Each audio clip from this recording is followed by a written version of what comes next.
about to head out to the garden, and today we're going to be digging some potatoes. So come along, I'm going to show you my potato patch and we'll dig some potatoes together.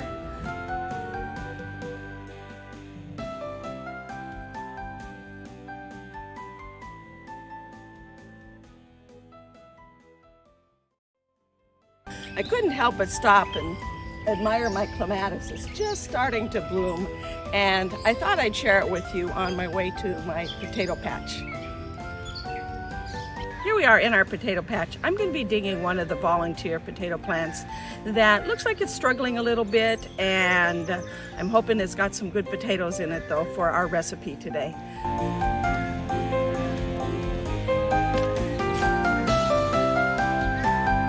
Put on a pair of gloves here, as I am going to be digging in the dirt.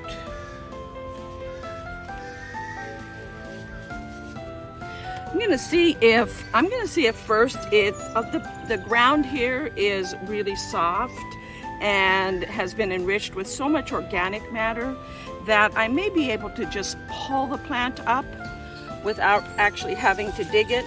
We'll see.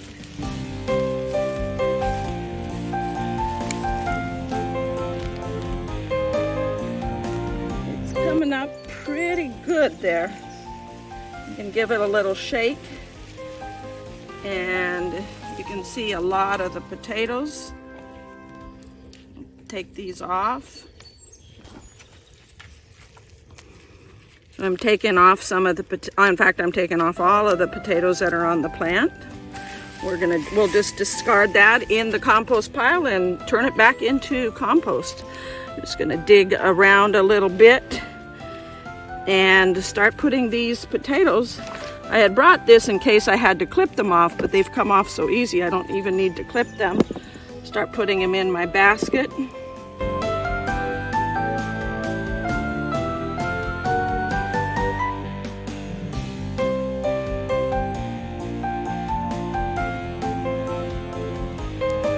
See if I can, see up, there's a couple more.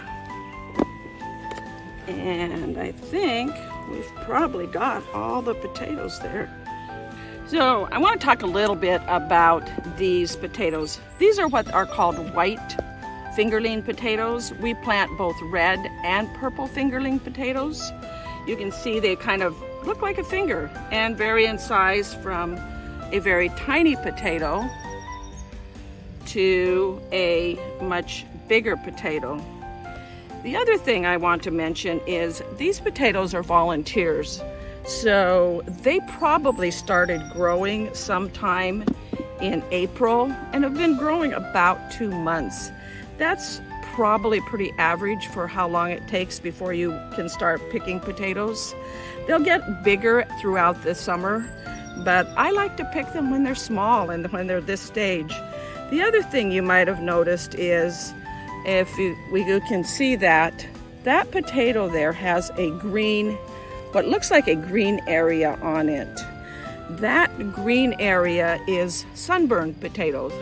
If the potato hasn't been covered with enough dirt, you have to hill the potatoes to keep them covered.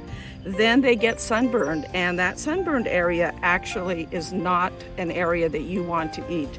Cut off any green spots on your garden potatoes and just discard them, because the green area not only tastes disgusting, it also is not good for you and can even make you sick.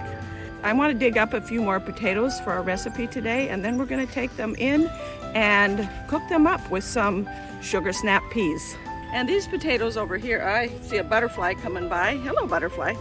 I see these potatoes over here are red and purple. I love it when I see butterflies in my garden, because I know that my garden is healthy for the insect. Butterflies tell me that my garden is healthy for insects, for all kinds of flying creatures. All of these creatures will pollinate my plants and help them produce delicious vegetables and fruit for me to pick and enjoy. I want to come over here and see if I can get a purple fingerling potato here, or it might be a red one. Let's see. Looks like a red fingerling potato.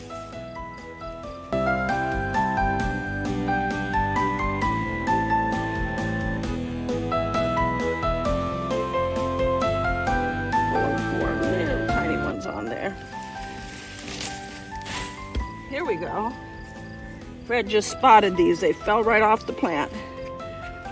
I was hoping there was more than just those few potatoes in there. Let's see if we got anything else growing here. Yep, here's another one. There might be a few more.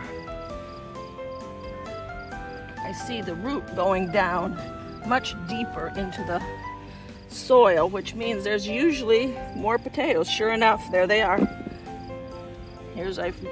Look at that. That's a nice one.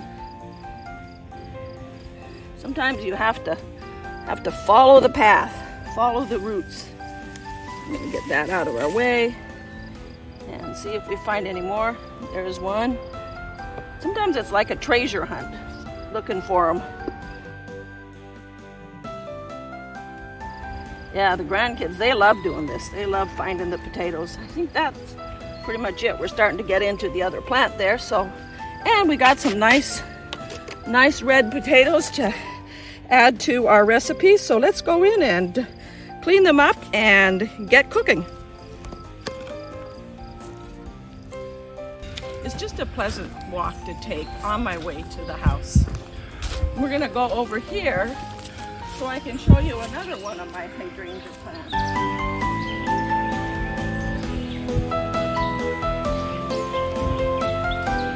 This is one of my white hydrangeas that only blooms in the spring. My blue hydrangeas are an ever-blooming type of hydrangea, and after the blooms kind of start to fade, they turn this beautiful lime color and are even pretty after their peak bloom. I decided to take a little detour on my way back from the potato patch so you can see a little different part of my gardens. You can see here I have some of the tall lilies here that are just about ready to open up.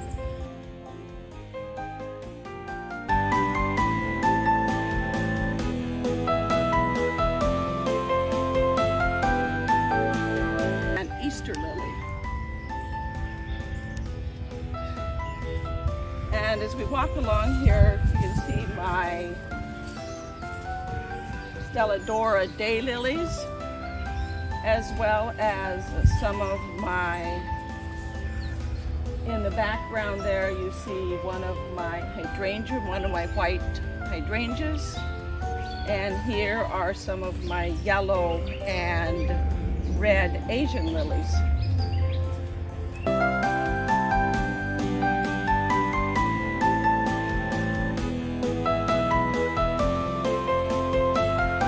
Go ahead and wash those potatoes we dug. Rather than fill this whole big sink with water, I put a pan in it, put the potatoes in it.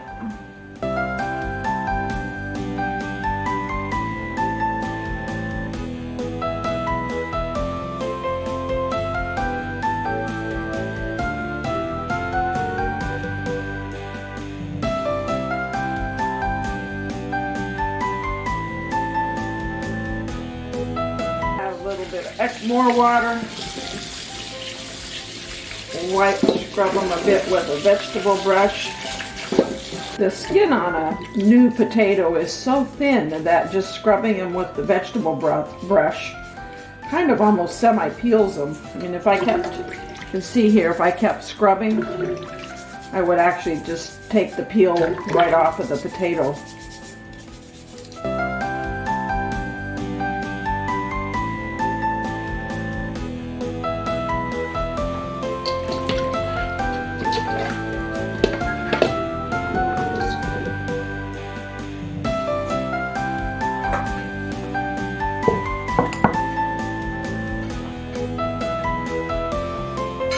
And I'm going to go ahead and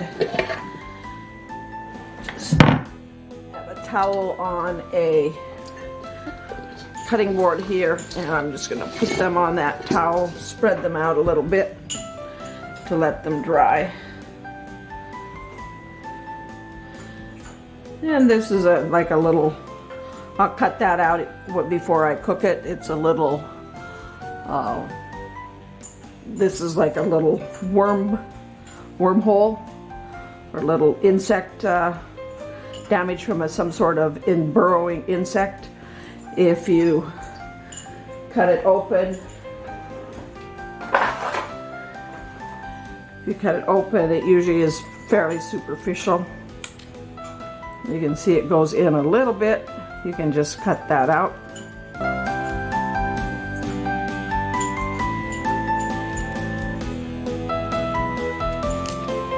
And the rest of it is still good. So we'll spread those out, let them dry, and use them in our recipe. One of the things I like about the red potatoes is some of the red potatoes you buy in the store are red on the outside but white on the inside. These potatoes are red all the way through, which makes them healthier for your brain because they have flavonoids, and flavonoids are one of those substances that help protect our brain against oxidative stress or oxidation. When our brain is subjected to oxidative stress and oxidation, our brain cells are damaged or even destroyed, and the result is earlier onset of dementia and cognitive decline. So these red potatoes are great for the brain because they are loaded with flavonoids all the way through. So here we are back in the kitchen, and I've washed up the potatoes a little bit, added some peas that I picked yesterday, and I will show you what you can do with new potatoes and fresh from the garden sugar snap peas.